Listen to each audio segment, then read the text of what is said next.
Bienvenidos a un nuevo programa de Patrimonio y Distopía. El día de hoy el programa se ha denominado Un viaje por el cuarto, fragmentos cortos para el encierro y el distanciamiento social. Veamos de qué se trata. Con el decreto 521 del 8 de abril de 2020, el gobierno nacional extendió por 14 días más el aislamiento preventivo. Inicialmente este iba hasta el 27 de abril de 2020, pero en días pasados se ha conocido que se extenderá hasta el 11 de mayo del presente año.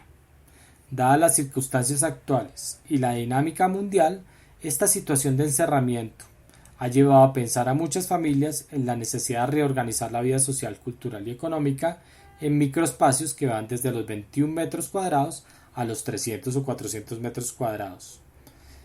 Por supuesto que los bogotanos de mayores ingresos económicos cómodamente pueden pasar la cuarentena en espacios de 1000 metros cuadrados y, por qué no decirlo, confundir esta situación de cuarentena con unas extensas vacaciones en espacios fuera de la ciudad como fincas y casas de campo. Ante una sociedad tan desigual como la bogotana, y sin que se note un poco mi inconformidad con esto, apelo más bien a algunos fragmentos de la literatura de viajes para hacer un poco más soportable este aislamiento preventivo. Se trata de cambiar la perspectiva del encierro a través de lo que Bernd Stiegler denominó historia cultural de los viajes en y alrededor del cuarto. ¿Pero qué significa viajar alrededor del cuarto? ¿Se trata de una introspección, una metáfora, una ficción? Tal vez tengamos que hablar de todas las anteriores o de algunas imágenes que se puedan crear o recrear por medio de los relatos. Mi pretensión, debo decirlo, no es otra que la de proponer una reflexión y una alternativa desde la historia cultural y introducir algunos elementos de la historia cultural de Bogotá para potenciar un poco la creatividad que se pueda tener desde el cuarto, la habitación o el apartamento. Para comenzar, habría que romper la lógica de lo sabías que y vincular la lógica de lo que me concierne, lo que me toca a mí. ¿De qué me sirve tal vez saber lo que ocurre o lo que ocurrió hace 100 años o 500 años atrás? En lo práctico, tal vez de nada. El experto en el estudio del cerebro y candidato al Nobel de Medicina, Rodolfo Ginás, ha dicho recientemente que después de 4 o 5 meses se olvidará lo que ocurrió, como se han olvidado todas las pandemias. Es simplemente un problema que apareció, dice él, produce muerte, produce tristeza, produce problemas momentáneos, locales y luego desaparece. En términos prácticos, ¿cuál será nuestra posición frente a esta problemática? ¿Qué decir, por ejemplo, lo que dicen otros intelectuales como Francesco Tonucci, que se plantea la posibilidad de pensar otra escuela posible durante y después del COVID-19? ¿O de los muchos ambientalistas que se han deleitado con la presencia de animales silvestres en algunos lugares del mundo? ¿Qué decir de las opiniones de historiadores como Harari, quien plantea dos frentes de combate frente al virus, o el aislamiento nacionalista o la cooperación internacional y la solidaridad? Al parecer, hay posiciones divididas frente a lo que está pasando en el mundo. Si se trata de tomar posición, me encuentro en este lado de la historia que defiende la posibilidad de transformar y de crear mundos posibles, de pensar que lo que está ocurriendo es un momento histórico que va a cambiar la forma de relacionarnos, la forma en que nos educamos y la forma en que viajamos. Tal vez ahora vamos a viajar alrededor del cuarto o tendremos que acostumbrarnos a viajar por las ciudades más cercanas. El turismo ya no será el mismo, pero por lo pronto será conveniente mostrar otras formas de viajar. Un viaje por las cercanías, un viaje alrededor del cuarto. Esto lo digo sin que tenga la mayor pretensión o la menor pretensión de convertirse en una guía de viajes o una propuesta emergente para el turismo post pandemia. ¿Qué es un viaje alrededor del cuarto?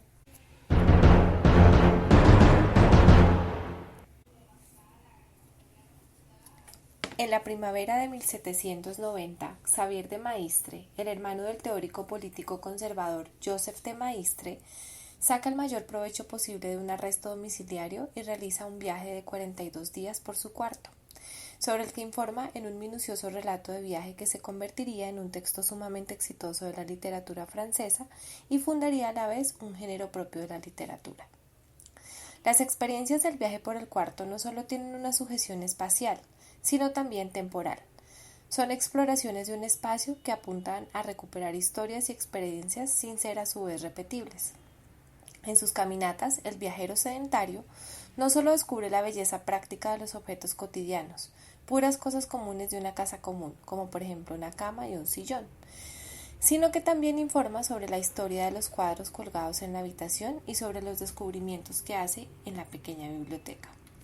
Pero Maistre, sobre todo, relata en un orden no muy riguroso historias de la vida cotidiana. Cuenta sobre su sirviente, su perro y su amada. Historias en las que, por la particular receptividad y sensibilidad que provoca la actitud del viajero, queda suspendida de manera peculiar la dicotomía de vida cotidiana aburrida y mundo maravilloso. El viaje alrededor del cuarto de Xavier de Maistre se puede reconocer como una guía para un viaje del alma, que precisamente en la limitación espacial a las cuatro paredes propias, explora el mundo interior como libertad y como autorización de sí mismo. Me han privado recorrer una ciudad, un punto, pero me han dejado el universo entero. La inmensidad y la eternidad están a mis órdenes. Múltiples pueden ser las razones para un viaje en el cuarto. Enfermedades o accidentes, falta de dinero o agorafobia, aburrimiento o melancolía, eros pedagógico o bibliofilia, sed, como en aquel viaje que lleva al sótano propio para vaciar allí una botella tras otra, o sencillamente las ganas de seguir el ejemplo de Xavier de Maistre.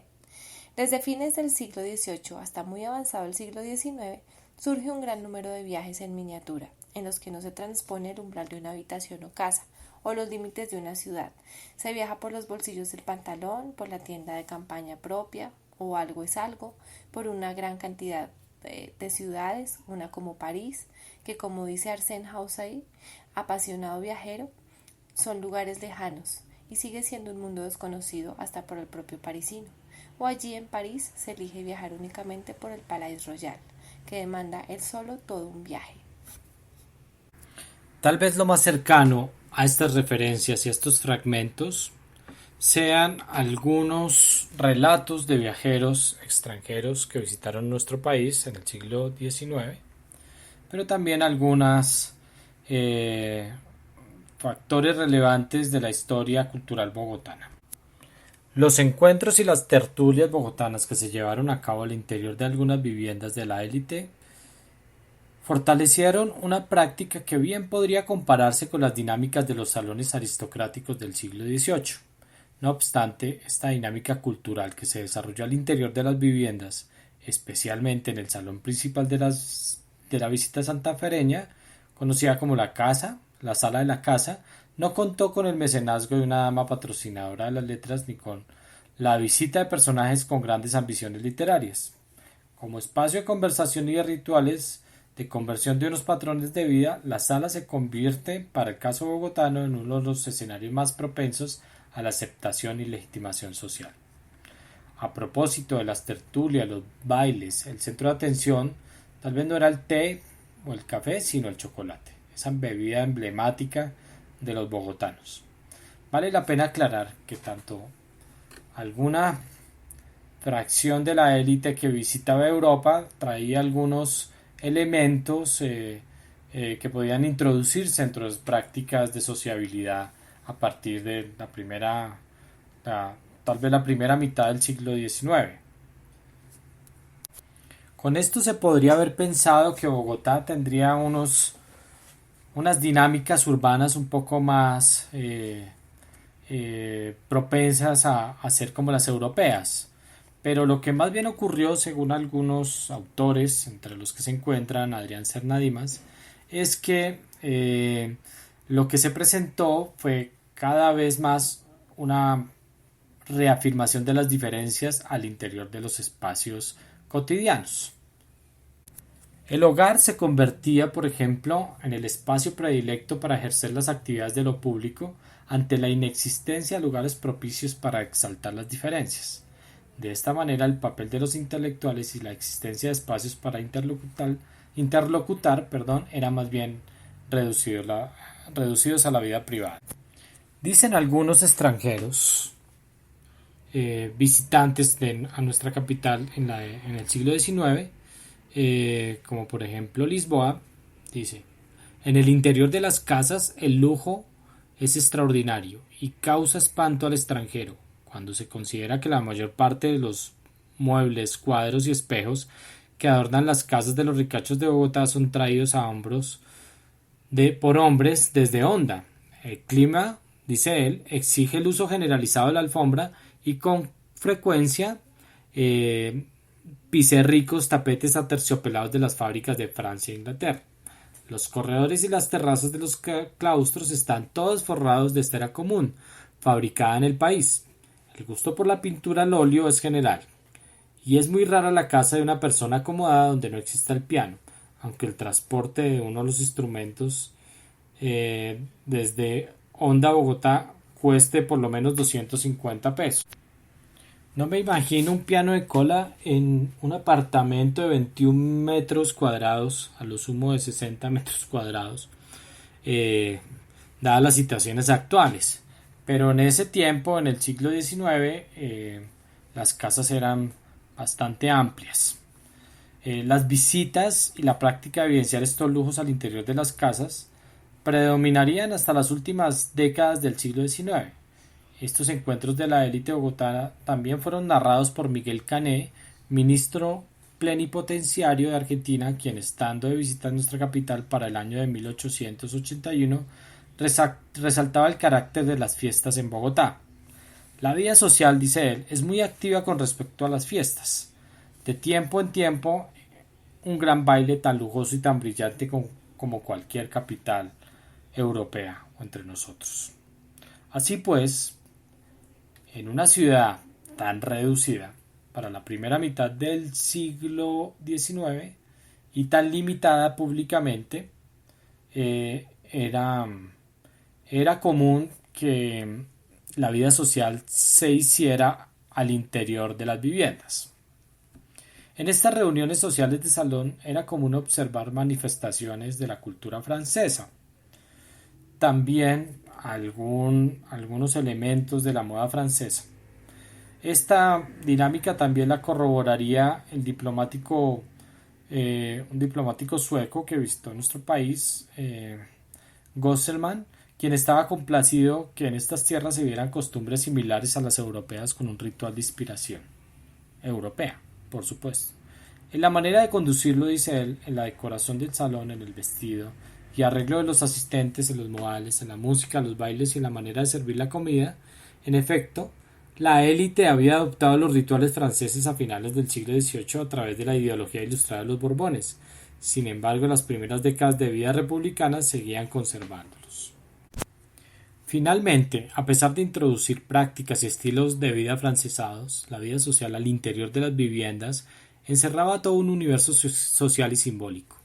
Esta experiencia espacial resultaba ser todo un viaje de descubrimiento de la sociedad capitalina al interior de un salón, en la medida en que el mismo espacio urbano bogotano tampoco daba muestras de un cambio que permitiera fortalecer la vida pública. Esta práctica se mantuvo en el tiempo, negando la mirada del espacio exterior con las historias que pudiera haberse contado desde la ventana y desde los cafés, que valga decir, no existieron como los cafés europeos para este momento en el país.